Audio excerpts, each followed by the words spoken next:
Magandang umaga at isang mainit na pagbati sa lahat ng tapat na tagapakinig ng Dear Papa Dudut. At syempre, ganun na rin sa mga listeners ng Dear Papa Dudut. Kaya, ikaw din. Finally, napapayag din ako ni Enzo na mag-share ng side ko about sa story namin dalawa. By the way, para sa mga hindi pa nakakaalam, ako nga pala si Ivy. Ako, yung babae sa story ni Enzo. Well, hindi ko alam kung ano ang mga sinabi ni Enzo tungkol sa akin kasi hindi pa umera yung story niya habang sinusulat ko to.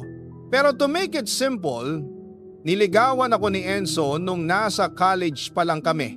Si Enzo ay habol sa papoligo o papoyat berya. Hindi siya kagaya ng ibang lalaki na bibigyakan ng maraming gifts like chocolates and flowers, makaya naman stuffed toys, or love letters.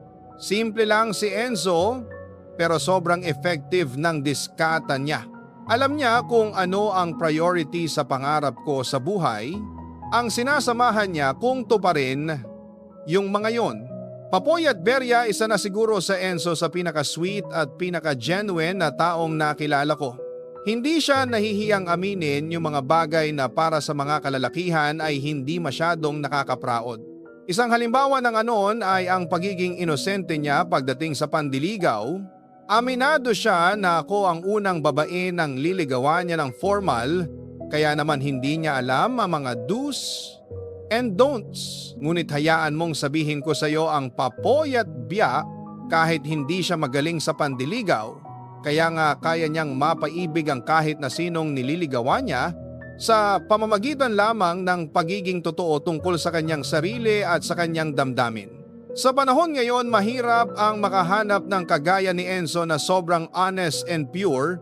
Yun ang nagustuhan ko sa kanya. At yun din ang dahilan kung bakit hindi ako nagdalawang isip na ipakilala siya sa pamilya ko.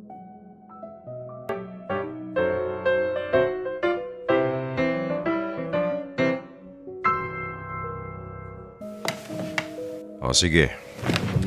Ay, palalampasin ko yung hindi mo pagpapaalam agad sa amin bago ka manligaw, ha? Pero huwag mong isipin na gusto na kita agad para sa anak ko, okay? Patunayan mo muna yung sarili mo. Opo, noted po yan. Good. Ivy, anak, Po? pakainin mo na tong bisita mo. Kanina pa lumulunok ng laway, baka gutom na to. Sige po. Pagkatapos niyang kumain, pagugasin mo na ng mga plato ng pinagkainan. Pa naman. Dade, biro lang. Sige na, kumain na kayo. Okay po. Okay ka lang? Mukha ba akong okay? Nairaos mo naman eh. Ako nga rin kinabahan eh. Ate, tara na sa kusina. Kain na tayo. Oo nga, tara Enzo. Mukhang na-hot seat na malala si Kuya Enzo ah. Oo nga eh. Power tripping din pala yung daddy nyo. Pero okay lang. At least nagkaintindihan naman kami. Ganyan lang yan si Papa. Malakas mang trip pero mabait yan. Nga pala Kuya Enzo, mahirap pa yung mga accounting subject pag 5th year na? Medyo. Oo nga pala, accounting major ka rin ano? Oo Kuya, 3rd year na ako. Balita ko nga isa ka raw sa pinakamagaling sa batch nyo eh. Nako, hindi naman. Nadaan lang sa sipag mag-aral. Buti ka pa Kuya. Ako kasi kahit anong aral lang gawin ko, hirap na hirap talaga ako eh. Pero gusto ko talaga to, kasi pangarap ko maging accountant. Talaga?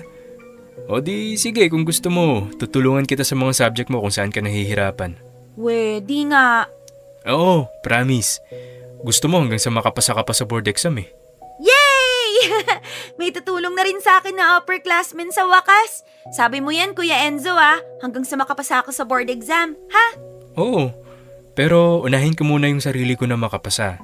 Mahirap naman kung magtuturo ako ng hindi naman ako board passer, di ba? Naku, magaling tong si Enzo sis. Maaasahan mo to. Naku, sure yan Enzo ha. Siguradong makakapasa kayo pareho. Pag nagkataon, magkakaroon ako ng kapatid at boyfriend na CPA. Ano ka mo? Happy birthday. So na yung pagugasin nyo ng pinggan. Pa, nakakahiya naman dun sa tao. Minsan na nga lang bumisita dito sa bahay eh. Teka. Sino ka mo? Enzo, Opo, ma, si Kuya Enzo, yung maliligaw ni Ate Ivy. Hindi ko alam yan ha. Parang wala yatang nababanggit sa akin si Ivy.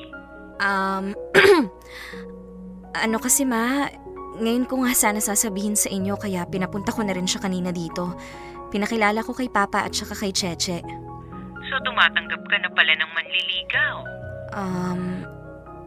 Opo, pero mabait naman po yung si Enzo ma. Actually, sinasamahan niya nga po ako sa pagre-review. Sobrang supportive po niya. Pero di ba ang usapan natin, hindi ka muna magbo-boyfriend hanggat hindi ka pa nakakagraduate.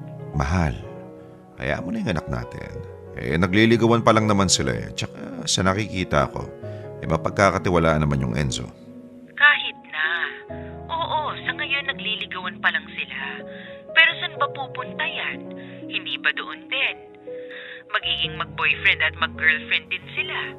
O ano naman, andito naman ako eh. Babantayan ko naman yung anak natin. Ay, Ivy, anak. Po? Ipapaalala ko lang yung pangako mo sa akin, ha?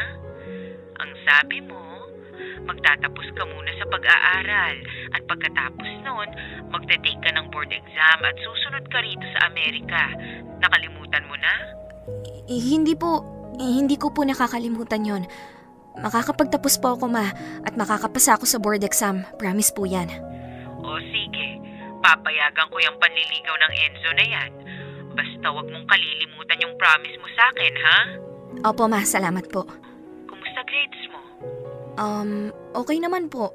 Nakakabawi na ako dun sa isang major subject ko na medyo bumaba ng prelims. Okay, mabuti naman kung ganon. Tandaan mo anak, ikaw ang una kong aasahan na makasama rito kasi ikaw ang panganay. Yang si Cheche matagal-tagal pa yung makakapagtapos, lalo na't 5 taon yung kurso na kinuha niya. Opo ma, naiintindihan ko naman po. Ay, ang seryoso naman ang usapan yung mag-iina. Birthday ni Cheche oh. Dapat masaya lang tayo ngayon. Tsaka nyo na pag-usapan yung mga ganyan. Pasensya na kayo. Naniniguro lang ako na walang makakalimot sa pangarap natin na makapag-migrate rito balang araw. Huwag ka mag-alala, mahal. Mabait at masunurin tong mga anak natin. Hinding-hindi ka bibiguin nitong mga to. O siya, sige na. Mag-enjoy na muna kayo dyan. Happy birthday ulit, Cheche! Thank you, ma. Ingat po kayo lagi.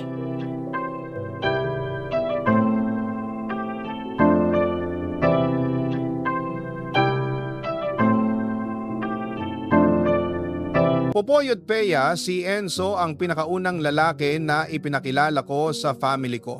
Kagaya niya, hindi rin ako sanay sa mga ligawan. Hindi kasi ako pala entertain na mga manliligaw. O sabihin na natin hindi naman talaga ako yung tipo ng babae na ligawin. Marami nagsasabi sa akin na para daw ako may malaking wall na mahirap gibain kaya naman di bihira yung mga nagtatangka na manligaw sa akin. Pero iba yung fighting spirit nyong si Enzo. Okay, sige. Kaming backstory lang. Bagong manligaw sa akin si Enzo, umamin siya sa akin na matagal na niya kung gustong makilala. Nakirus daw siya sa akin kasi madalas niya kung nakakita na mag-isa sa park ng school. Sabi niya sa akin. Sabi niya lang ha, parang napaka-mysterious ko daw. Kaya naman sobra siyang nahihiwagaan sa akin. Hanggang sa isang araw. Naisipan niyang unahan ako sa paborito kong pwesto sa park at dun na nga nagumpisa ang lahat sa aming dalawa. Sobrang charming ng personality ni Enzo, Papay at Peya, magaan lang siya kasama.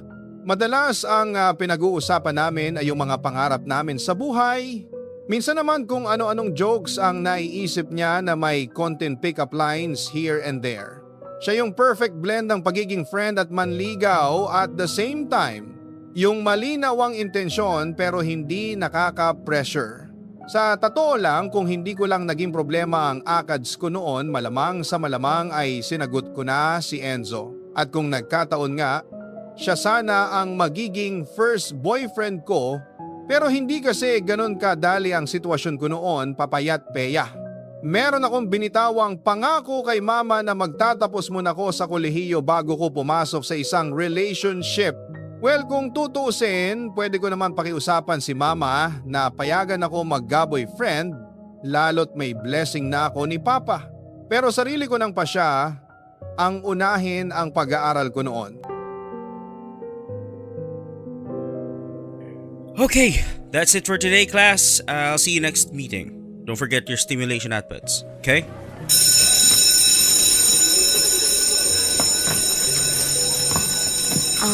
Prof, Oh, hi, Ivy. pwede ko po ba kayong makausap saglit? Is it about the result of your practical exam? Po, Prof worried po kasi ako. Ganun po ba talaga kalaki yung bearing nun sa final grade ko? Well, gaya ng sinabi ko sa inyo from the start, ang final grade ninyo ay 50% written exam at 50% sa practical exam. Eh medyo tagilid ka nung prelim. Well, you really have no choice but to double your effort. Ganun po ba? Kung makakakuha ka naman ng excellent score sa written exam, malaki ang chance na tumaas ang final grade mo. But looking at your past records, within average ka lang. Kaya palagay ko kailangan mo talagang sipagan ang pagre-review. Okay po. I've seen how dedicated you are, Ivy. Alam kong kakayanin mo yan. Salamat po. So paano? I have to go. Kung may mga tanong ka, don't hesitate to reach out. Okay? Okay po, Prof. Ingat po kayo.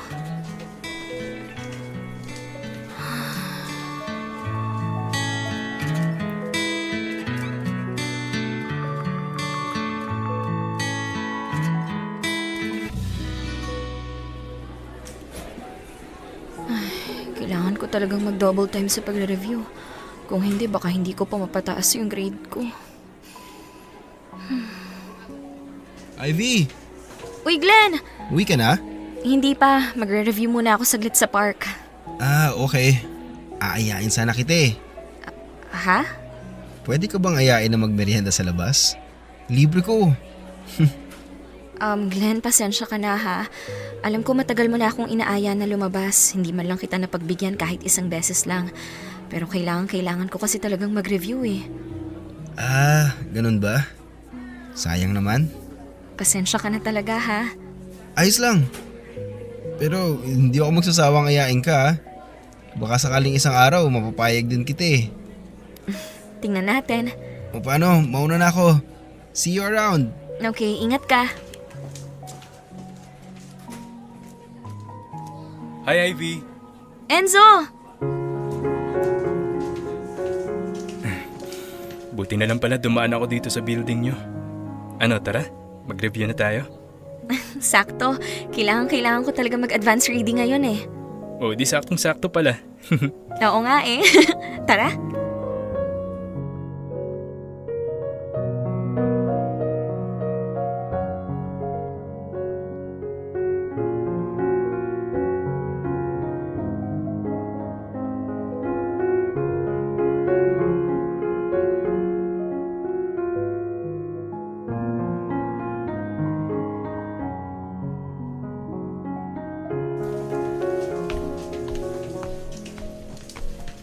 Dito na lang ako sa kanto, Enzo. Malapit na lang naman eh.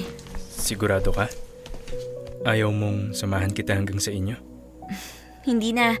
Pero salamat sa paghatid. Wala yun. Enzo?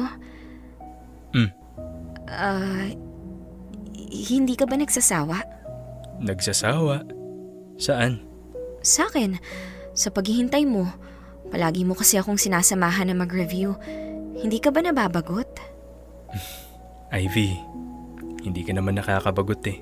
Ikaw ang masayang kantang likha ng aking puso. Kahit na hindi ko na pagbibigyan yung mga pakiusap mo na mag-date tayo sa labas? Sa totoo lang, oo. Nalulungkot ako kasi hindi mo pa ako napagbibigyan. Pero hindi naman yung dahilan para magsawa ako sa iyo eh. Enzo, pwede ba akong makiusap sa'yo? Huwag ka munang mapapagod, ha? Masaya ako kapag nandyan ka. Kasi sobrang supportive mo eh. At saka ikaw lang yung nagparamdam sa akin na hindi ako weirdong tao. Kahit na palagi kong kaharap yung mga libro ko. Alam ko na hindi madali para sa'yo ang maghintay. Basta, Diyan ka lang ha. Dito lang tayo. Oo ba? Hanggat may dahilan ako para kumapit, hindi ako bibitaw, Ivy. At promise ko naman sa'yo, hindi ko ipaparamdam sa'yo na baliwala yung mga effort mo. Hindi ako magsasawang sabihin sa'yo na appreciate ko lahat ng ginagawa mo sa akin. Sobrang thankful ako kasi ako yung babaeng nagustuhan mo. Kaya thank you, Enzo. Pag-ibig ko'y parang init ng araw.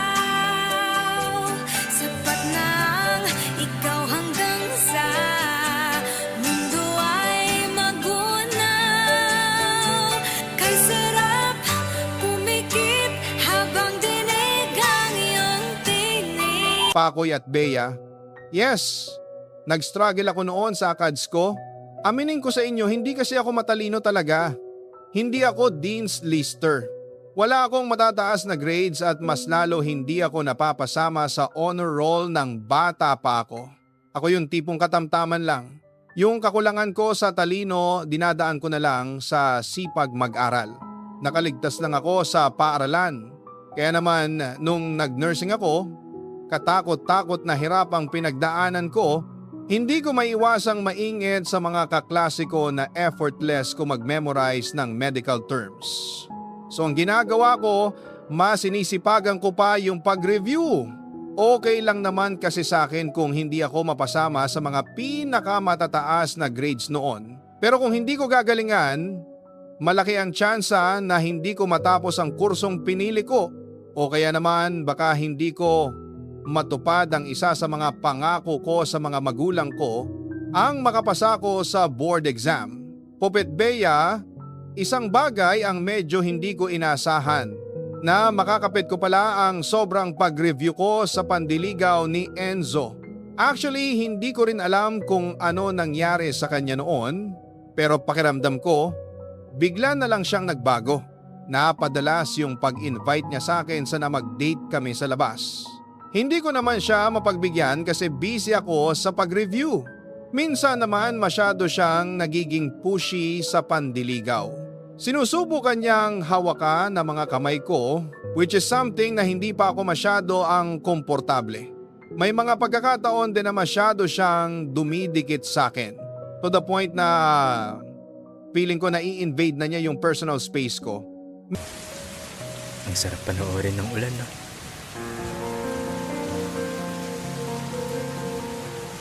Lalo na ngayon, sumasabay sa sikat ng araw. Oo nga. Ang ganda. May tanong ako, Ano yun? kailan ka huling naligo sa ulan? Ha? Naaalala mo pa ba kung kailan ka huling naligo sa ulan? Hindi na eh. Bata pa kasi ako noon. Okay lang sa'yo? Magpaulan tayo? Pero hindi naman natin kailangang sugurin yung ulan. Pwede naman nating hintayin na tumila bago tayo umuwi. Anong uuwi? Wala munang uuwi. Halika dito. Hoy Enzo! Teka, mababasa tayo! Kaya nga kita hinila kasi magpapabasa tayo sa ulan. Enzo! My God! Hindi ako prepared. Mas masaya ang biglaan.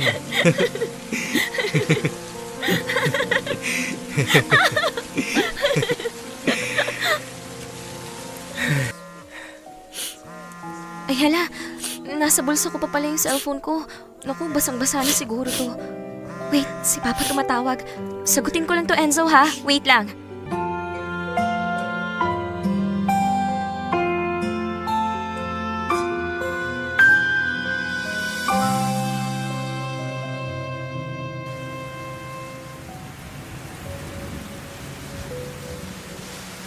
Hello, Pa? Ivy, anong oras na? At hindi ka pa umuwi. Inabutan ka na ng ulan. Opo, Pa, pauwi na po. Nag-review pa kasi ako eh. Gusto mo ba sunduin na kita dyan? Hindi na pa. Kasama ko naman si Enzo eh. Magpapatila lang po kami ng ulan tapos uuwi na rin. Sige, mabuti naman kung gano'n. Basta kapag kailangan mo magpasundo, magsabi ka lang, ha? Opo, Pa. Thank you po. Ay, paano ko kaya ipapaliwanag kay Papa to? Basang-basa na kami. Ayain ko na nga si Enzo na umuwi. Enzo? Enzo, nasan ka na? Dito lang yun kanina. Pag biglang nawala. Enzo? Enzo, umuwi na tayo! Nasaan ka na?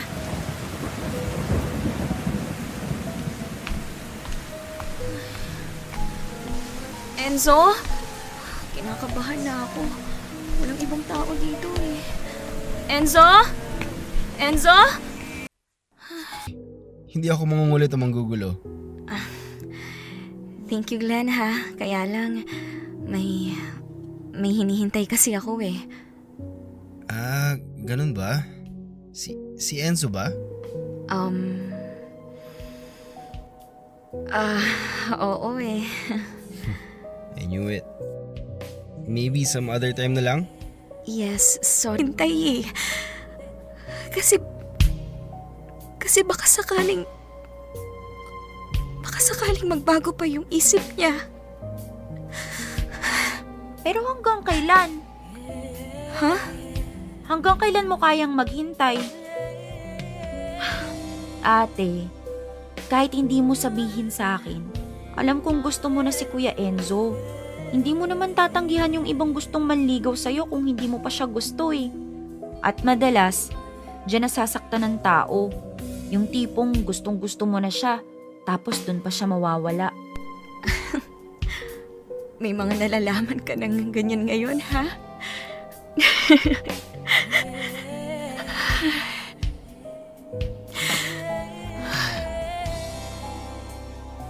Sa totoo lang,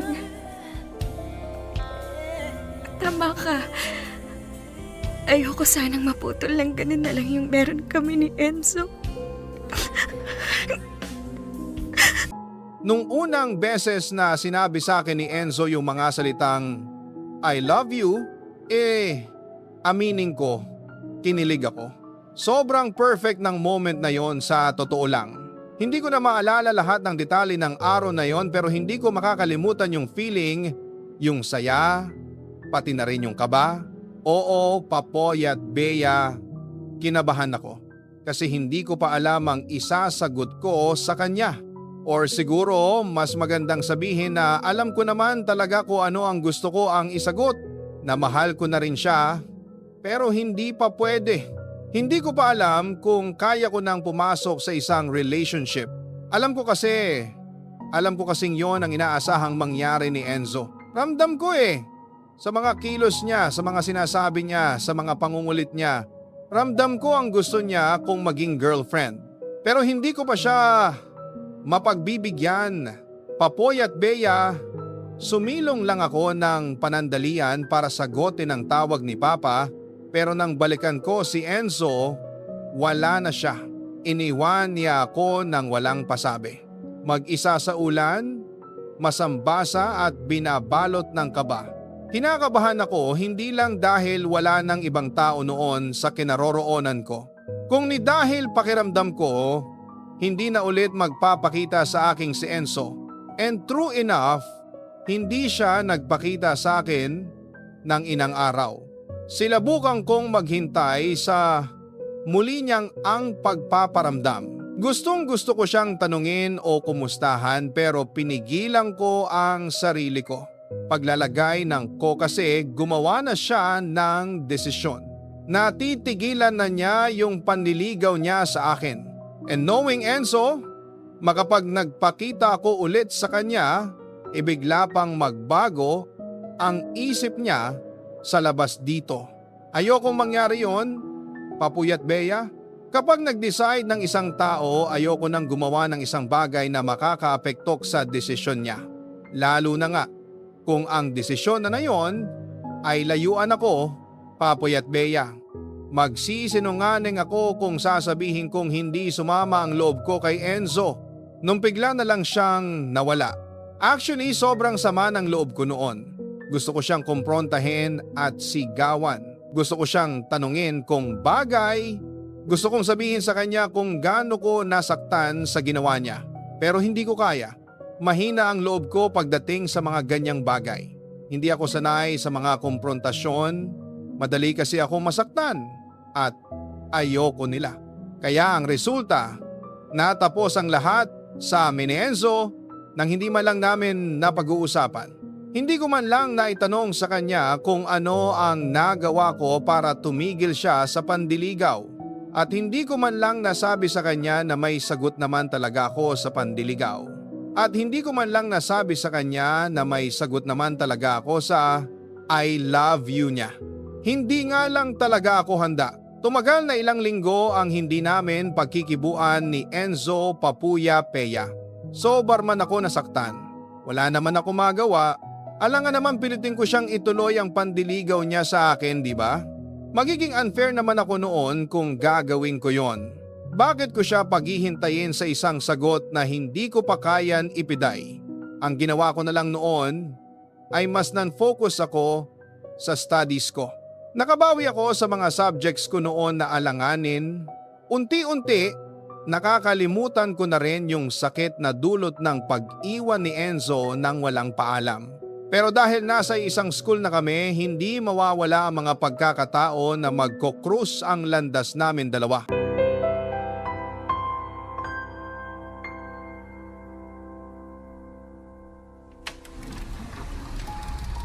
Prof, good afternoon po. Oh, hi Ivy. Ihahabol ko lang po sana tong output ko. Pwede pa po bang mag-submit? Oo naman. Salamat, sir. You're welcome, and by the way, congratulations. Maganda yung results ng mga written exams mo lately. Kahit sa mga practical exam, magaganda performance mo. Whatever you're doing, keep it up, okay? Thank you po, sir. Mauna na po ako. Salamat po ulit.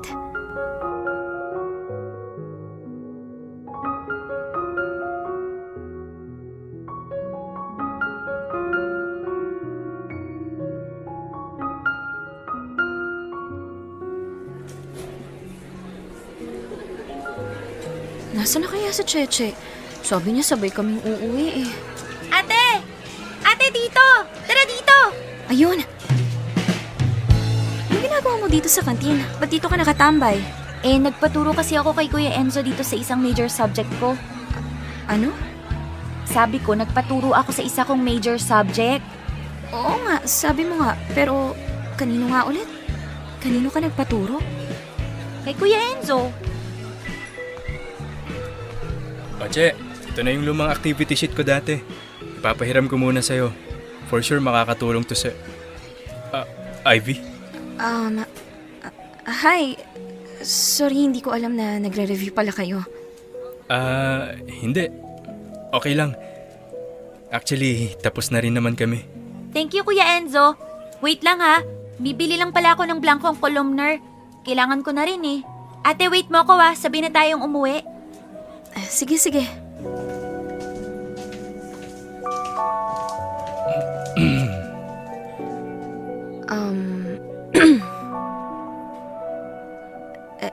Enzo, Ang galing na ni Cheche.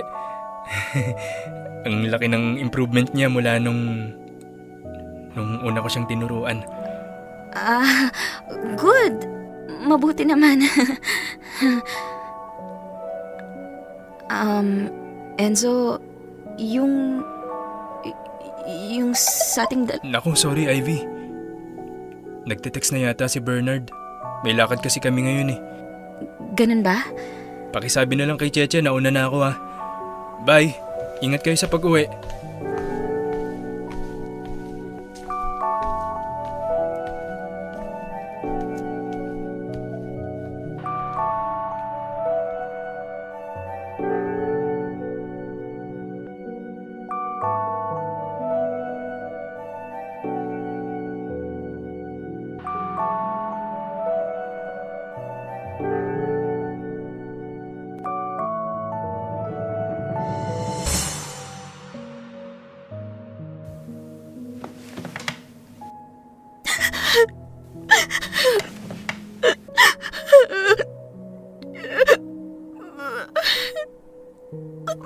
Ate, sorry. Hindi ko kasi alam na babalik pa pala si Kuya Enzo kahapon para pahiramin ako ng luma niyang notes. Okay lang. Hindi mo naman kasalanan eh. Pero ate, hindi ka okay eh. Pero sa nakita ko kanina sa kanya, parang wala na talaga siyang pakialam. Siguro kailangan ko nang tanggapin yun.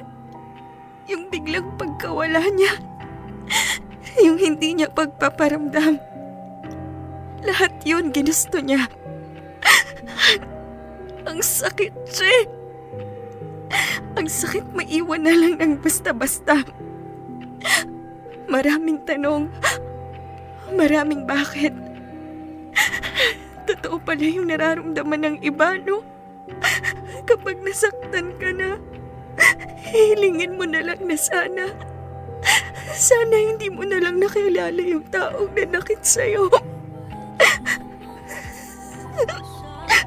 Sana Ko yung Peya, I was already doing good that time.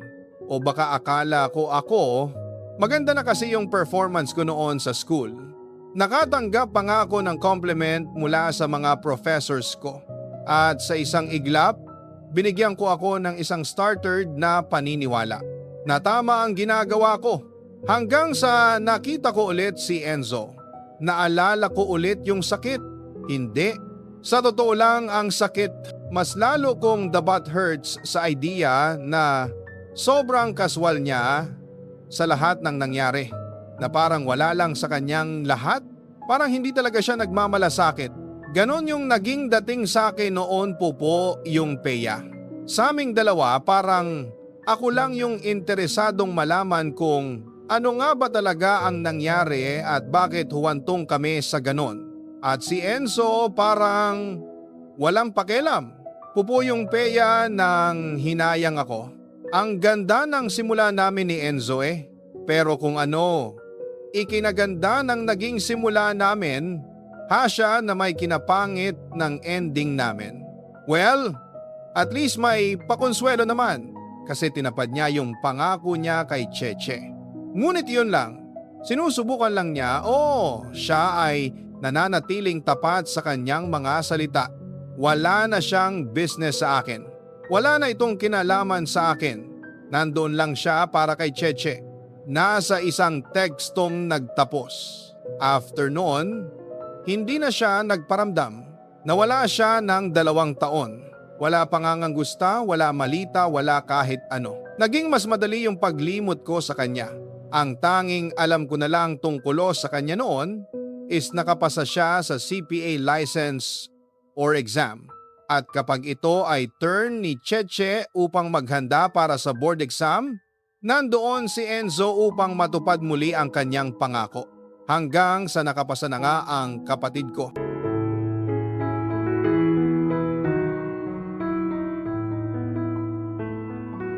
Congratulations, anak! Isa ka ng ganap na CPA! Thank you, Ma! 2 na kaming board passer ni ate! Grabe! Sobrang proud ako sa inyong dalawa. Isang nurse at isang accountant. Mahal, sa akin ba hindi ka proud? Aba, magaling yatang magbantay itong tatay ng mga anak mo kaya napalaki silang responsable. Siyempre, proud ako sa inyong lahat.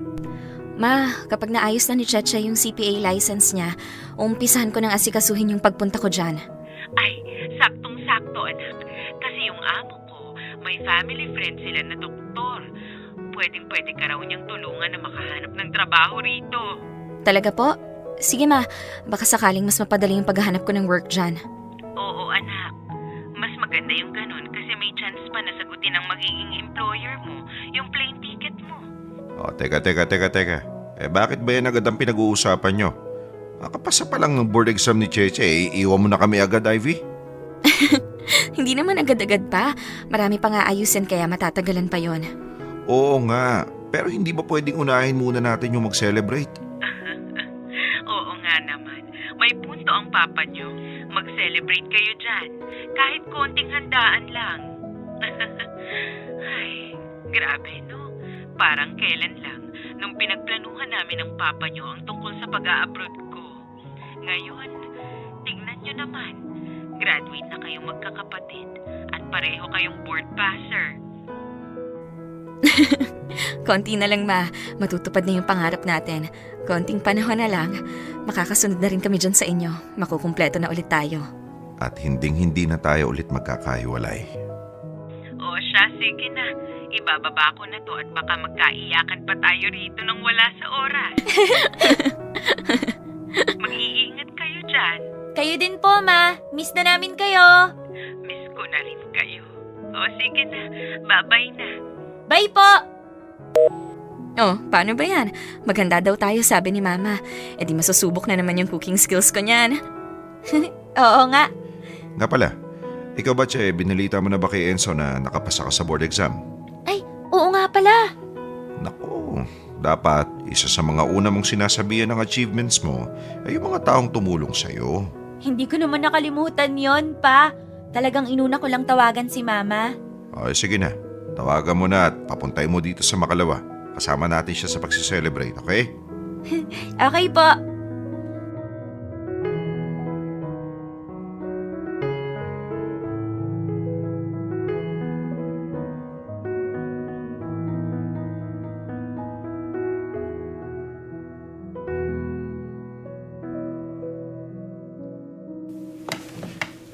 Mauna na po ako, Tito. Salamat po ulit sa pag-imbita sa akin. Enzo, salamat ng marami ha. Lalo na sa mga tulong mo dito kay Cheche. Wala pong anuman.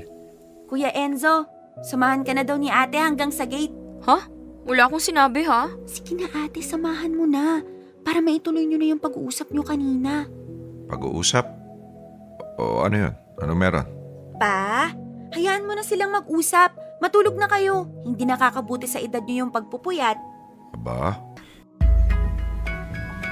Alam ko pala sa'yo noon na hindi kita gusto. Hindi ko alam na masasaktan pala kita kung bigla na lang ako mawawala. Pero alam mo, Enzo, sobrang na-appreciate kita noon.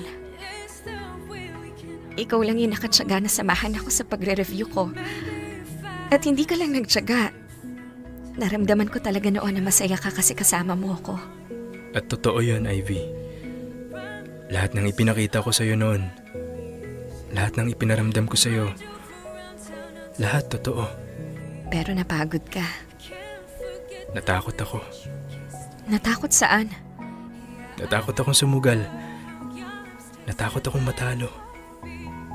Natakot ako na baka sa huli, masaktan lang ako. At ang pinakamali, natakot ako na magpaalam sa'yo bago ako mawala. Naiintindihan ko naman. Lahat. Sa tagal ng panahon na tinanong ko ang sarili ko kung ano bang nangyari, bakit bigla kang nawala. Natutunan ko na rin tanggapin na kung ano man yung dahilan mo, ginawa mo lang yun kasi yun ang alam mong tama. Sorry kung nabigyan kita ng sama ng loob kaya ka umayaw. Hindi, Ivy. Kahit kailan, hindi ako nagtanim ng sama ng loob sa'yo. Wala ako ibang naramdaman sa'yo kundi saya. Kasi ang akala ko talaga nun, nahihirapan ka lang na patigilin ako sa panliligaw. Akala ko talaga ayaw mo sa akin. Kaya akala ko magiging maluwag para sa'yo na mawala na lang ako. Sorry. Sorry, Ivy. Sorry talaga. Okay na yun. Maganda rin na napag-usapan natin. At least, pareho tayong naliwanagan. Ang gaan sa pakiramdam na finally, yung mga tanong mo, nasagot din pagkatapos ng ilang taon. Salamat, Ivy. You're really such a good person na despite all the pain I caused you, pinilit mong maghanap ng dahilan para intindihin ako. Sayang lang, no? Siguro kung napag-usapan natin to noon, bago ka biglang nawala, na iba siguro ng konti yung kwento natin. Pero ano't-ano't pa man, one thing is for sure. Hindi natin makakalimutan ang isa't isa. Or at least ako, hindi kita makakalimutan. Ganon din ako, Ivy. Never naman kitang nakalimutan. Never kitang makakalimutan. Ay, wait. Nandyan na yata yung binook kong car. Salamat ulit sa pag-imbita sa akin, ha. Walang anuman. Ingat.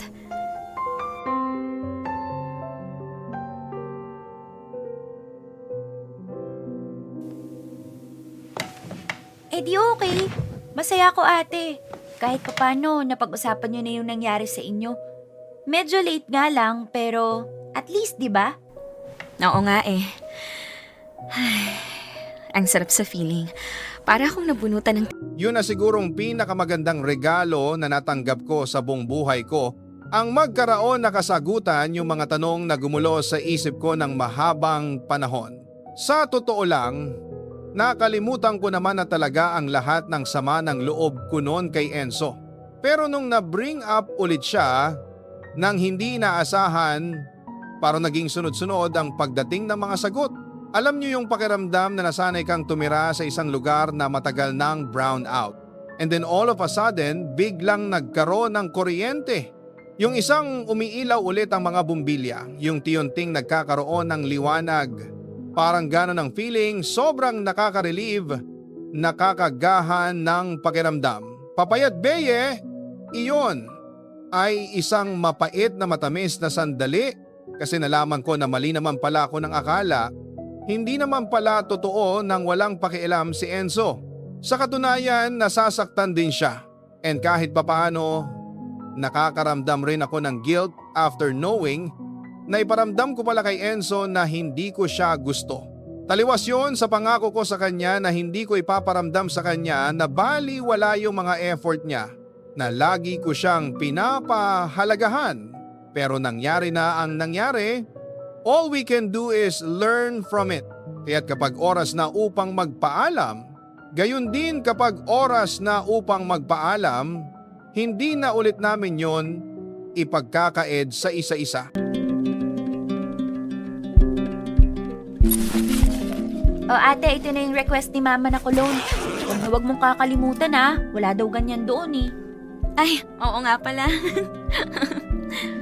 Ihag mo na lang ako kay mama ate ha. Sayang hindi pa ako makakasunod agad-agad doon. Huwag mo na munang isipin yon. Ang dapat, pag-focusan mo ngayon yung pag-umpisa ng career mo dito. Kumuha ka ng solid na experience. At kapag okay na, saka na kayo sumunod ni Papa sa Amerika. Oo naman, gagawin ko yan. Idol kita eh. Ikaw ang role model ko. Mamimiss kita ate. Mamimiss din kita. Wala na akong kakwentuhan dito. Nandito naman si Papa eh. Naku, puro kalokohan lang naman alam nun eh. Wala namang alam sa girl talk yun. E di mag-video call tayo. Basta pag kailangan mo ng kausap, magsabi ka lang. Gagawa ko ng paraan. Promise yan ate ah. Oo naman, promise. Ano ba naman yan? Ayoko nang umiiyak eh. Okay lang yan, iiyak mo na lahat ngayon para hindi ka naiiyak bukas sa airport.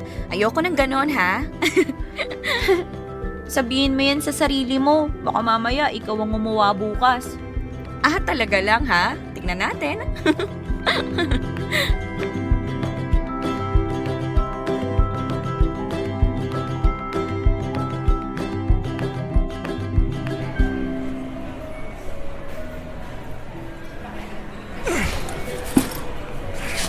Bakit parang ang bigat naman yata nitong dala mong maleta? Sigurado ka bang kaya mong bitbitin to pagbaba mo ng eroplano? Oo naman pa. Mas mabigat pa nga dyan yung mga inalalayan kong pasyente sa ward eh. Teka, hihingi na ako eh. Saan may CR dito? Tanong nyo na lang sa guard pa. Eh, buti pa nga. Sige, hintayin niyo ako dito ha. Medyo napaaga yata yung dating natin dito sa airport. Matagal pa tuloy yung hihintayin ko. Oo nga ate. Masyado tayong excited. Nga pala, nasaan na si Kuya Enzo? Di ba susunod daw siya dito? Kaka-text lang niya. Nasa taxi na raw siya. Ay teka, siya na yata yun oh. Asan? Ayun oh, yung naka-navy blue na polo. Ay, oo nga. Ivy! Cheche! Kuya Enzo! Kanina pa kayo? Mga 10 minutes pa lang. Ganun ba? Ah, wait. Pakiabot pala to kay tita pagdating mo doon. Scented candles. Balita ko mahilig siya sa mga ganyan eh. Ay, oo. Thank you ha. Teka, ba't parang wala si Glenn? Oo nga pero parating na yon. Ah, Babe, Oh, ayan na pala siya eh. hindi pa naman ako late, di ba? Mm, hindi pa babe. May ilang minuto pa bago yung departure ng flight. By the way babe, andito rin pala si Enzo. Uy, pare, kumusta? okay naman. Wait lang ha. Pwedeng mag-CR muna ako? Hindi ko masabi ito ng sapat, napakasaya ko sa lahat ng nangyari sa pagitan ko at ni Enzo. Oo.